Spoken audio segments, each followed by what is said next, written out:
एक सुबह सूरज की पहली किरण गांव की धूल भरी गलियों में फैल रही थी। एक मुर्गी, जिसका नाम रेशमा था, अपने नए नए निकले चूजों के साथ गांव की कच्ची गली में घूम रही थी। रेशमा बड़ी सावधानी से कदम उठा रही थी। उसकी नजरें हर तरफ थीं, कहीं कोई खतरा उसके नन्हे बच्चों तक ना पहुंच जाए। चूजे पीले पीले और रुई के गोले जैसे अपनी माँ के पीछे इतराते हुए चल रहे थे। कभी कोई चूजा आगे निकल जाता तो रेशमा हल्की सी आवाज करती और उसे वापस बुला लेती, जैसे कह रही हो, ज्यादा दूर नहीं मेरे लाल। गांव की गलियां उनके लिए खेल का मैदान थीं। एक चूजा जमीन में छुपी हुई एक छोटी सी कीटी को देखकर खुशी से चहक उठता और उसे चोंच मारने की कोशिश करता।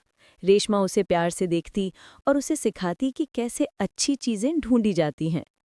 थोड़ी देर बाद रेशमा और उसके चूजे गांव के बीच वाले चौक में पहुंचे, जहां सुबह सुबह लोग अपने काम धंधे के लिए निकल रहे थे। एक बूढ़ी अम्मा अपनी झोंपड़ी के बाहर बैठी धूप सेक रही थी। रेशमा और उसके चूजों को देखकर मुस्कुराईं। उन्होंने अपने हाथ से इशारा करके उन्हें और पास बुलाया।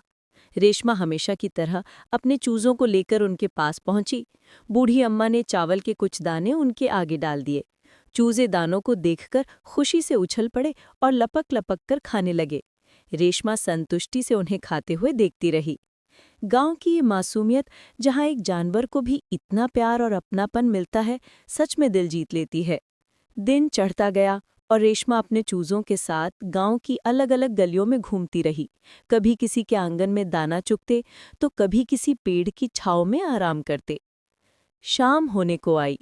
सूरज धीरे धीरे ढल रहा था। रेशमा अपने चूजों को लेकर वापस अपने घर की तरफ चल पड़ी।